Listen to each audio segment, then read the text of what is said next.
দাদা শুনলাম তুমি প্রয়াগরাজ গেছিলে, তোমার গিয়ে কি কি হলো একটু বলো আমাদেরকে।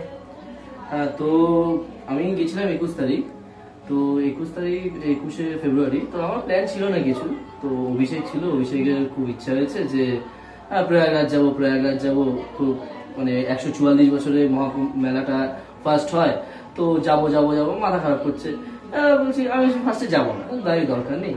তারপর বারবার বলেছে, তো আমি 20 তারিখ বললাম যে যাও, যাই হয়ে যাক যাবো। 20 তারিখ বিকালে ঠিক করেছি যে আজ মানে পরের দিনই যাবো। তো যথারীতি টিকিটের জন্য চেষ্টা করলাম। তো যথারীতি টিকিট তো সব বুক, কারণ দেখাই যাচ্ছে যা ভিড়, যাওয়াটা মানে খুবই কষ্টকর। তো টিকিট পেলাম না। তৎকালে একবার অ্যাপ্লাই করে দেখলাম, তৎকালেও যা ওয়েটিং এলো ওটা হবে না, বুঝতে পেরে গেছে। তো যথারীতি জেনারেল টিকিট কাটতে হবে। তো জেনারেল টিকিট মোটামুটি আমি যা জানলাম, একটা বন্ধুর অর্পর কাছ থেকে জানতে পারলাম যে ও যে জেনারেল টিকিট নাকি 1 ঘন্টা আগে কাটতে হয়, ট্রেন ধরা। তো অবভিয়াসলি আমাকে স্টেশনে গিয়ে কাটতে হবে। তো আমি স্টেশনে গিয়ে টিকিট কাটলাম 1 ঘন্টা 10-15 মিনিট আগে। তো টিকিট কাটার পর অ্যাপের মাধ্যমে আমি জানতে পারলাম যে 8 নম্বর প্ল্যাটফর্মে ট্রেন দিয়েছে। তো আমি গেলাম, আমি আর অভিষেক। তো অভিষেকের বাবাও গেছিল আমাদের ছাড়তে। তো গিয়ে দেখলাম যে আমি ওখানে লাইন দাঁড়িয়েছে। এবার আমি দেখেছিলাম যে ইউটিউবে যে প্রত্যেকদিন ট্রেনে ওঠানোর জন্য প্রয়াগরাজ যাত্রীদের লাইনে দাঁড় করানো হচ্ছে, তারপর লাইনে করে ট্রেনে ওঠানো হচ্ছে। তো যথারীতি আমি উঠলাম। এবার উঠে গিয়ে ট্রেন আসেনি, তো মোটামুটি 1-1.5 ঘন্টা দাঁড়িয়ে আছে। তো লাইনে দাঁড় করিয়েছে। এবার লাইনে গিয়ে আমি দেখলাম যে সামনে মোটামুটি 1,500 জন দাঁড়িয়ে আছে।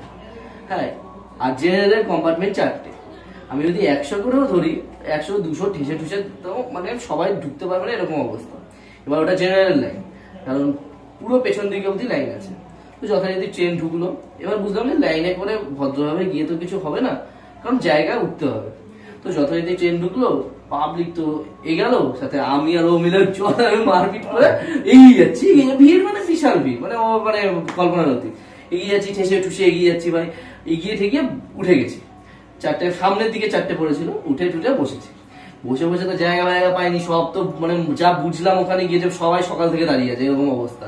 ঠিক আছে, তো যথারীতি গিয়ে উঠে বসলাম। তো জায়গা পাইনি, সাইডে একটা মাটিতে বসে গেছি। ট্রেন ফেন ছাড়লো। আবার কি করি, বসে আমি সিনেমা ডাউনলোড করে গেছি, সিনেমা দেখতে যাবো। এবার তারপর ট্রেন ফেন ছাড়লো। এবার তারপর ভিড়ের মধ্যে কিভাবে যাই, ওপরে যে ব্যাগ রাখা ছিল, ব্যাগ রাখা ওখানে গ্যাপ করেছি, যেখানে ব্যাগ রাখার সাথে ওখানে গিয়ে উঠে শুয়ে পড়েছি। শুয়ে গিয়ে ঘুম দিয়েছি। যথারীতি ঘুম দিয়েছি। তারপর নেমে আবার ওখানে বসে দিয়েছে, অভিজ্ঞ পাঠিয়েছে, ওখানে ঘুম থেকে দিয়েছে। তারপর যথারীতি আমাদের ট্রেন লেট করলো, প্রচুর লেট করে।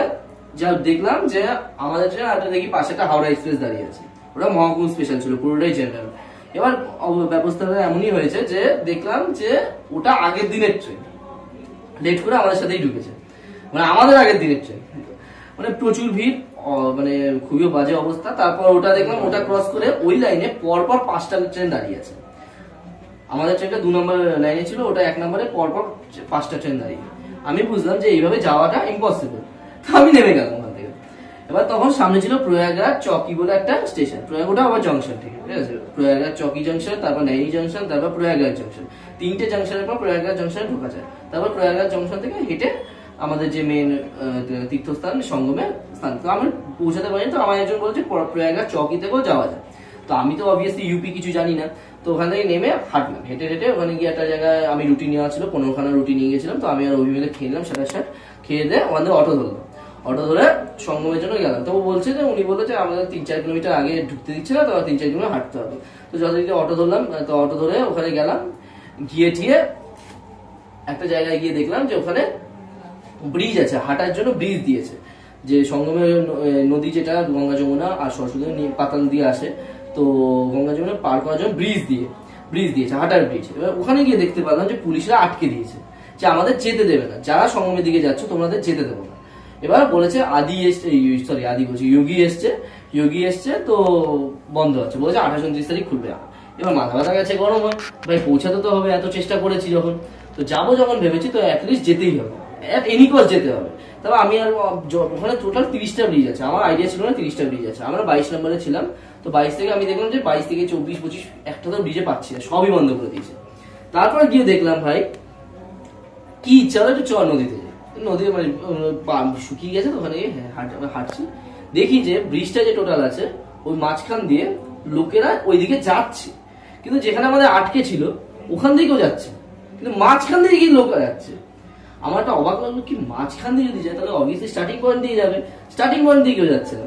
এবার মজাদার আমি দেখছি যে ওখানে গিয়ে কিছু উঁচু জায়গায় পেয়ে ওখান থেকে লোকেরা উঠছে বেয়ে বেয়ে, আমি দৌড় দিয়েছি, আমার অভি দৌড় দিয়ে ওখান দিয়ে উঠেছি, ঠিক আছে, একদম মানে একটা সাইকেল দেখাচ্ছে, সাইকেলের উপর পা দিয়ে অনেকটা ব্যাগ ফ্যাগ ছুঁড়েছি, তারপর ওখানে উঠেছি। এবার উঠতে যে যাবো তখন আবার আর্মি চলে এসেছে, আর্মি আবার ভিডিও করছে, আর্মি কজন একজনকে আটকে আরেকজন বেরিয়ে গেছে, আমিও ছুট করে আমি আবার বেরিয়ে গেছি, বেরিয়ে গেছি। এবার ওখান থেকে অনেকটা হাঁটতে হবে, মোটামুটি 3.5-4 কিলোমিটার হেঁটেছি, হেঁটে সঙ্গে আরামসে পৌঁছে স্নান টান করেছি, আর স্নান টানের পর অনেকক্ষণ 2 ঘন্টা 2.5 ঘন্টা বসেছিলাম।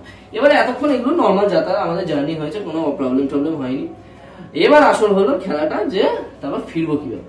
ফেরার ট্রেন দেখলাম 7টার সময় একটা মহাকুম্ভ স্পেশাল আছে, সেটা কখন ছাড়বে তার নেই কোনো ঠিক ঠিকানা, আর ওটা মহাকুম্ভ গুলো স্পেশাল ট্রেন গুলো লেট করছিল, সেই জন্য মানে মোটামুটি 24 ঘন্টা লাগিয়ে দিচ্ছে, ঠিক আছে, মানে আমি যা দেখলাম হিস্ট্রিতে, আমি যদিও যাইনি স্পেশালে। তারপর আমি কি করলাম, ওখান থেকে প্রয়াগরাজ জংশনের দিকে মারলাম, মোটামুটি 7.5 কিলোমিটার ছিল, তো 7.5 কিলোমিটার দিকে হাঁটা শুরু করলাম। এবার আমরা হাঁটা শুরু করেছিলাম মোটামুটি 6:45 দিকে, ঠিক আছে, আমার বাবা বলেছিল যে 6:45 না 6টা মোটামুটি বাজে, তো বাবা বললো যে 7:30 দিকে ট্রেন আছে, ওটা তুই রাঁচি ট্রেন, ওটা ধরে তুই বারাণসী না, বারাণসী থেকে একটা রাতের বেলা ট্রেন আছে কলকাতা যাওয়ার, সেই কলকাতা ট্রেনটা উঠবো। আমি ঠিক আছে, তো আমি মোটামুটি প্রয়াগরাজ জংশনের দিকে হাঁটা শুরু করলাম। হাঁটতে হাঁটতে প্রচুর স্পিডে হাঁটতে হয়েছে, 7.5 কিলোমিটার তো মুখের কথা না, হাঁটতে হাঁটতে 7:30 যেহেতু ট্রেন হচ্ছে, আমি ওই ট্রেনটা ফলো করতে করতে দেখছি যে ওটা আগের স্টেশন বলেছে নৈনি জংশনে আছে। এবার নৈনি জংশনে এমন প্রবলেম হয়েছে, ট্রেনটা এগাচ্ছে, আমি দৌড়ে দৌড়ে গেলাম, মানে এমন হয়েছে গুগল ম্যাপের রাস্তা দেখিয়েছে পাঁচিল টপকে দেখাচ্ছি, তো গুগল ম্যাপকে কেউ ফলো করবেন না আপনারা, তো পাঁচিল টপকে উঠেছি, পাঁচিল টপকে উঠে পাঁচিল কিছু করার নেই ভাই, এই উঁচু পাঁচিল, ব্যাগ ছুঁড়েছি, তারপর আমি উঠেছি, তারপর তার রেল লাইনে দৌড় মেরেছি, ট্রেন ঢুকছে, আরপিএফ ধরে বলছে ওই দিক দিয়ে যা, আবার ওখান থেকে দৌড়ে ট্রেনে ঢুকলাম, স্টেশনে ঢুকলাম, ট্রেন কোথায় বলছে, আমি দেখছি স্টেশন ফাঁকা, আমি বলছি ভাবলাম যে প্রয়াগরাজ জংশন তো সব লোকেরাই যায়, ভিড় হওয়ার কথা, লোকে জিজ্ঞেস করলাম ওটা প্রয়াগরাজ জংশন না, ওটা প্রয়াগ জংশন। আমার মাথায় গেল আমি আবার ম্যাপে প্রয়াগরাজ জংশন দিকে প্রয়াগ জংশন হয়ে গেছে, সেটা দেখিনি। এবার বাবা বলছে, আমি তারপর দেখলাম বাবা যে ট্রেনটা বলেছে ট্রেনটা প্রয়াগরাজও দাঁড়াবে প্রয়াগেও দাঁড়াবে, তো আমি আরামসে রিল্যাক্স হয়ে গেছি, চাপ নেই। তারপর বাবা বলেছিল বেনারস, ওটা আমি বেনারস মেরেছি। এবার বেনারস, কিন্তু ওটা বেনারসে দাঁড়াবে, ওটা দাঁড়াবে বারাণসী। বেনারস আর বারাণসী আলাদা স্টেশন, উচ্চারণটা বেনারস হয় কিন্তু বারাণসী স্টেশন। এবার আমি দেখি অ্যাপে দিয়ে রেখেছি বেনারসে দাঁড়াবে, বারাণসী ট্রেনটা আবার এই রুট দিয়ে যাবে। আমার মাথা গেছে গরমে, আমি কি করবো, প্রয়াগ জংশন থেকে প্রয়াগরাজ জংশন অব্দি যেতে হবে, ওটাও দিলাম, ওটা মোটামুটি 6 কিলোমিটার মতো হাঁটা দেখাচ্ছে। আবার হাঁটছি, আমার ব্যাগে তো প্রচুর ওয়েট ছিল, প্রচুর ব্যাগ ভারী, জল ফল এনেছি অনেকগুলো, তারপর সাথে জিনিসপত্রও ছিল, ঠিক আছে, হাঁটা ফাটা মেরেছি, হেঁটে যাচ্ছি। এবার জিয়ে প্রয়াগরাজের দিকে যাচ্ছি না, একটা অটো পেলাম, সেই অটো সেখান থেকে আরেকটা অটো পেলাম, এখানে দৌড়ে আমার ওই ট্রেনটাই ফলো করছি যেটা বাবা বলেছিল।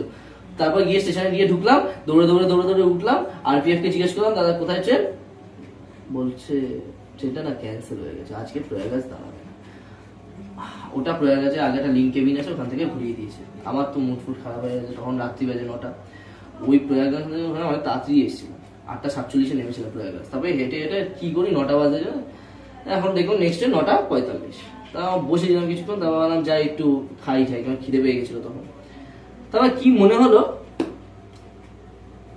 1 নম্বরে গেলাম, 1 নম্বরে গিয়ে খাওয়া দাওয়ার ক্যান্টিন খুঁজলাম, ক্যান্টিনের ওয়াশরুমে গিয়ে দেখছি 9:45 ট্রেন ঢোকাবে, তো আগে একটা ট্রেন ছিল চৌরাচুরি এক্সপ্রেস, তো আমরা ওই ট্রেনে কি মনে হলো ক্লিক করে দেখছি প্রয়াগরাজ ঢুকছে, আর ওটা বারাণসী দাঁড়াবে। আমি অভিকে বললাম ভাই দৌড়া, এখন খেতে হবে না, দৌড় দিলাম, 1 থেকে আবার দৌড়াচ্ছি, 1 গেল, 1 থেকে উঠলাম ওভার ব্রিজে, 2, 3, 4, 5, 7, 8, আর অ্যানাউন্স করেছে 6 নম্বর প্ল্যাটফর্মে ট্রেনটা আসছে। তো আমি যদি দেখছি 2, 3 গেল, 4, 5 গেল, 7, 8 গেল, 6 নম্বর প্ল্যাটফর্মে। মাথা গেছে গরম, 6 নম্বর কোথায়, লোককে জিজ্ঞেস, লোক বলছে এখানেই আছে, উড়ে আসছে নাকি, কোথায় গেছে। তারপর আরপিএফ কে জিজ্ঞেস করো, আরপিএফ বলছে সোজা 12 নম্বর অব্দি যাও, না 11 নম্বর অব্দি, তারপর 6 নম্বর হলো আরো এগিয়ে যাও, তারপর 6 নম্বর। আমি আবার দৌড়ালাম, তো 9:34 ট্রেন ঢোকাবে বলেছিল, 9:34 অলরেডি হয়ে গেছে, তখন আমি আবার দৌড়াচ্ছি, দৌড়াতে অনেকটা দৌড়াতে হয়েছে, ঠিক আছে, অনেকটা স্পিডে দৌড়ে দৌড়ে দেখি ট্রেন ঢুকে গেছে অলরেডি। এবার আর জেনারেল পড়ছে একদম লাস্টের কোচ গুলো, নয় ফার্স্টে করে নয় লাস্টে, ওটা করেছে লাস্টে, আবার লাস্টে অব্দি গেছি, বিশাল অতিরিক্ত ভিড়, উঠে উঠে বেফে উপরে উঠে দুদিকে পা ফা দিয়ে বসে গেছে। উপরে মানে ট্রেনের উপরে?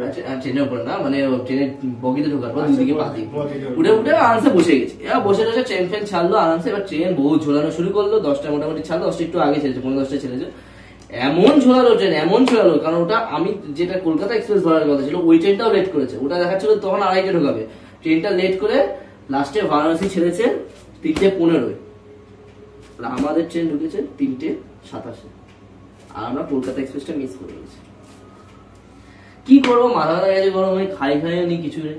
তো বারাণসী খেলাম 3:45 সময়, ঠেসে ভাত খেলাম, রুটি খেয়ে খাওয়া দাওয়া হলো, ঘুমতে ঘুমতে হয়নি, 3 দিন ঘুমাইনি আমি। এবার তারপর কি হলো, তারপর কি করি, বারাণসী এসে বারাণসী ঘুরবো, বারাণসী গেলাম, বারাণসী গিয়ে ঘাটে ঘুরছি আর হেভি চা খেয়েছিলাম, অসাধারণ একটা চা খেয়েছিলাম, জীবনে ভুলবো না এই চায়ের টেস্টটা। যাই হোক, বারাণসী ঘাটটা দেখলাম, পুজো হচ্ছে, মন্দির যা আছে ওইসব ঘুরলাম ঠুরলাম। ওখান থেকে তারপরে এলাম, তারপর 6:30 বাজে, 6:30 বেজে দেখি লোকেদের জন্য ব্যবস্থা করেছিল রেস্ট নেওয়ার জন্য। ওখানে একটা বললাম 7:30 দেখলাম যে হাওড়া সুপারফাস্ট আছে, ওটাই লাস্ট ট্রেন, ওটা ধরতে হবে। তো ওখানে গিয়ে ঘুম দিলাম, একদম দিয়ে জম্পে 1 ঘন্টা ঘুমালাম, 1 ঘন্টা ঘুমিয়ে টুমিয়ে এলাম। তারপর দেখি ট্রেন ঢুকছে, মানে 7:30 ঘুম থেকে উঠে আবার গেছি, তারপর 7:40 ওটা ঢোকাবে সুপারফাস্ট। গিয়ে দেখি সুপারফাস্টটা ঢুকছে, আমি ভাই জাস্ট সে ভিড় ছিল, যথেষ্ট ভিড় ছিল বারাণসী, ঠিক আছে, অনেক বারাণসী স্নানও করে, আমি গিয়ে জল ফল মাথায় দিয়েছি। এবার গিয়ে দেখি সুপারফাস্ট যেটা, ওটা তো উঠতে হবে, ভাই এত ভিড়, আবার বসা জায়গা পাবো না, ট্রেন ঢুকেছে, রানিং এ ধরে উঠে গেছি, রানিং এ ধরে উঠে গিয়ে উপরে উঠে গিয়ে জায়গা নিয়ে নিয়েছি। ওর সাথে সাথে লোক ভিড় হয়ে গিয়ে একদম মাঠে বসে গেছে যথারীতি। আমি ওপরে ভাই ঘুম দিলাম, সকাল 8টায় ছাড়লো, দুপুর 2-3টে অব্দি জম্পেস ঘুমালাম আরামসে। তারপর গায়া ফায়াতে নেমে স্টেশন থেকে ট্রেন থেকে নেমে টেমে খাবার টাবার নিলাম, মানে এমন অবস্থায় সেই ইমার্জেন্সি গেট দিয়ে নামতে হয়, এরকম অবস্থা, ঠিক আছে। তো নামলাম ঠামলাম, তো নেমে টেমে খাবার টাবার নিয়ে এসে আরামসে রেস্ট ফেস্ট নিয়ে সিনেমা দেখতে দেখতে আরামসে বর্ধমান অব্দি এলাম। তারপর 10টার সময় ট্রেন ছিল, আবার কি বর্ধমান ঢুকে আবার কি কেস হয়েছে, বর্ধমান ঢুকেছি, হাওড়া ট্রেন ছেড়েছে, দৌড়ে ধরেছি, বলছে যে হাওড়া মেনে যাবে না, হাওড়া কডে যাবে, কডে গিয়ে হাওড়া ঢোকাবে। আমাদের ব্যান্ডেল নামার কথা ছিল, ব্যান্ডেল থেকে নয়টি থেকে সামনে। তো 10টার ট্রেন ছিল, 10টার ট্রেনটা আরামসে হেলে দুলে গেলাম, আরামসে খাওয়া দাওয়া করলাম, বিরাট কোহলি সেঞ্চুরি দেখলাম, ইন্ডিয়া পাকিস্তানের সাথে জিতলো, খেলা দেখতে দেখতেও আসছিলাম, খেলা ওখান দিয়ে ব্যান্ডেল নামলাম, ব্যান্ডেলে আবার দৌড়ে ট্রেন ধরলাম, ব্যান্ডেল নয়টি, তারপর নয়টি, তারপর সামনে।